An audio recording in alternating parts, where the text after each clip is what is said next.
बहुत ही पुरानी बात है। सोनपुर नाम का एक गांव था। वहां सभी लोग बहुत ही प्यार और मिलजुल कर एक साथ रहा करते थे। उस गांव के लोगों का सबक अपना अपना धंधा था, जिसके कारण सब परिवार संपन्न थे और सभी के पास बहुत सी जमीनें भी थीं।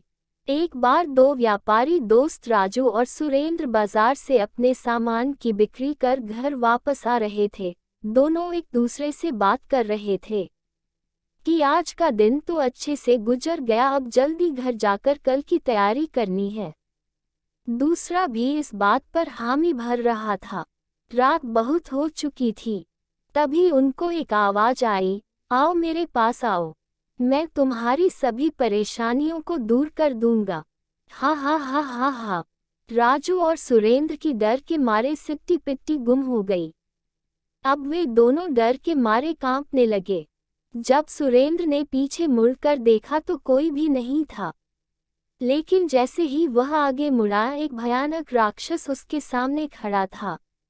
राजू दिल का थोड़ा कच्चा था, वह प्रेत को देखते ही बेहोश हो गया। अब सुरेंद्र पर जिम्मेदारी थी कि वह राजू की भी जान बचाए और अपनी भी। सुरेंद्र भागने लगा, लेकिन जिस दिशा में भी सुरेंद्र भागने का प्रयास करता, राक्षस उसके सामने आ खड़ा होता। अब वह बहुत ही अधिक डर गया। राक्षस ने उसे अब अपनी शक्तियों से बांध दिया। अब उसने भयानक स्वर में कहा, मुझसे भागने की कोशिश कर रहा था, अब बोल कहाँ जाएगा? मुझसे अब तुझे कोई भी नहीं बचा सकता। हा हा हा हा। सुरेंद्र वहीं जमकर खड़ा हो गया और उसने अपनी आंखें बंद कर लीं। प्रेत ने उसके शक्ल की बहुत बुरी हालत कर दी। अपने बड़े बड़े नाखूनों से राक्षस ने सुरेंद्र का पूरा मुंह नोच डाला। अब वह बेहोश हुए राजू के पास गया। राजू तो बेहोश पड़ा था, उसको कुछ पता नहीं था कि उसके साथ क्या हो रहा है। राक्षस ने उसका भी पूरा मुंह अपने लंबे लंबे नाखूनों से नोच डाला और वहां से चला गया। अब बंधा हुआ सुरेंद्र भी खुल गया। तब उसने अपने मुंह पर हाथ फेरा तो उसे एहसास हुआ कि उसके चेहरे के साथ उस राक्षस ने कुछ न कुछ तो किया है। अब उसे राजू की याद आई। वो दौड़कर राजू के पास पहुंचा। उसने देखा कि राजू का चेहरा बुरी तरह से बिगड़ा हुआ है। उस राक्षस ने दोनों के चेहरे को नोचकर बिगाड़ दिया था। सुरेंद्र ने अपने मित्र को होश में लाने के लिए उस पर कुछ पानी के छींटे डाले। जब राजू उठा तो उसने भी सुरेंद्र का मुंह देखा। तब सुरेंद्र ने उसे बताया कि हम दोनों की ऐसी हालत उस राक्षस ने की है। राजू बोला, मैं तो सोच रहा था कि आज हमारी जान तो गई, तभी मुझे चक्कर आ गया था। मुझे माफ कर दो मित्र, मैं तुम्हारी मदद न कर सका। चलो अब गांव चलकर सबको इस बारे में बताते हैं ताकि सब सतर्क हो जाएं। दोनों दौड़ दौड़ कर गांव चले गए। रात का समय था, सभी लोग सोए हुए थे। गांव में बहुत ही सन्नाटा था। दोनों ने निश्चय किया कि वे इस बारे में अब सुबह ही सबसे बात करेंगे। दोनों जाकर अपने अपने घरों में सो गए।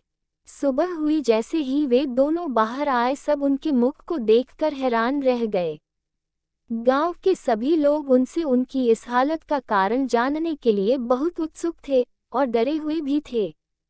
तब मुंह नोचवा राक्षस की रारी बात उन लोगों ने गांव वालों को बता दी। सरपंच भी वहां आकर खड़ा हो गया था। अब सरपंच ने लोगों से कहा, रात में क्या पता दोनों बाजार से नशा करके आए हुए हों और रास्ते में कंकरीट या किसी कांटेदार झाड़ियों में गिर गए हों, तभी इनकी हालत ऐसी हुई है। और अपने किसी डरावने सपने के बारे में यह हमें बता रहे हो।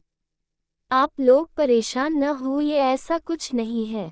राजू और सुरेंद्र ने सभी को बहुत समझाने की कोशिश की, लेकिन कोई भी उनकी बातें नहीं माना। सब अपने अपने काम की ओर चल दिए। उसी शाम को मोहन भी अधिक रात को बाजार से लौट रहा था। उसे भी वहां मुंह नोचवा दिख गया। अब उसे एहसास हुआ कि जो कुछ भी राजू और सुरेंद्र कह रहे थे वो सब सच था। वह बहुत ही डर गया और मुंह नोचवे के पैरों पर गिर गया।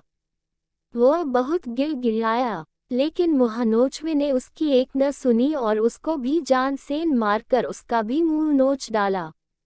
अगली सुबह मोहन भी राजू और सुरेंद्र से जाकर मिला।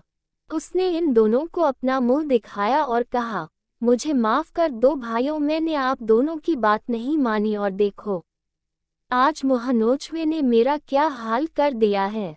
हमें इस खबर के बारे में अब अधिक जागरूक होने की आवश्यकता है। चलो गांव वालों से चलकर बात करते हैं। गांव के सभी लोग इकट्ठे हुए और मोहन ने अपनी बात रखी। वहीं पर मौजूद सरपंच ने कहा, मैं तो यही कहूंगा कि ये सब इन तीनों की मिली भगत है। असल में ये तुम सबका व्यापार नष्ट करना चाहते हैं। सभी गांव वाले अपने व्यापार के बारे में सुनकर बहुत क्रोधित हो गए और उन तीनों को डांट फटकार कर वहां से चले गए। अब उनके सामने यह समस्या थी कि वे अपनी बात को कैसे लोगों को समझाएं। उसी रात अब एक लड़की की हत्या हो गई। अगली सुबह जब लोगों ने उस लड़की की लाश को देखा तो सब हैरान हो गए। लड़की का मुंह नोचा हुआ था और गले में कुछ निशान बने हुए थे। मोहन, राजू और सुरेंद्र को मालूम हो गया कि यह मोहनोछवे का ही काम है। तीनों चिंतित हुए कि अब तो राक्षस लोगों को मारने भी लगा है। राजू अपने काम से तालाब की ओर जा रहा था। उसने देखा कि वहां तो मोहनोछवा खड़ा है और वह सरपंच के साथ कुछ बात कर रहा है। वह पास गया और उसने जो देखा उससे वह आश्चर्यचकित रह गया। अब वह अपने मित्र सुरेंद्र के पास पहुंचा और सुरेंद्र को बताया कि वह राक्षस सरपंच के अधीन है। जैसा सरपंच कहता वह वैसा ही करता है। सरपंच के हाथ में एक छड़ी थी, वह उसी से उस राक्षस को नियंत्रित कर रहा था। सरपंच हम सबकी जमीनें हड़पना चाहता है। सुरेंद्र ने कहा, हमें कैसे भी करके वो छड़ी उस सरपंच से छीनकर जलानी होगी। दोनों रात को छिपते हुए सरपंच के घर पहुंच गए और राजू को सरपंच के तकिए के नीचे वह छड़ी मिल गई। लेकिन जैसे ही राजू ने उस छड़ी को पकड़ा, राक्षस वहां प्रकट हो गया। उसने राजू का गला पकड़ लिया। सुरेंद्र ने झट से राजू से वह छड़ी छीनी और उसको अपनी मशाल से जला दिया। राक्षस भी इसी छड़ी के साथ जलकर खत्म हो गया। अब सरपंच ने सबके सामने अपनी गलती मान ली और खुद को कानून के हवाले कर दिया। ऐसी ही वीडियो देखने के लिए चैनल को सब्सक्राइब करना नहीं भूलना। धन्यवाद।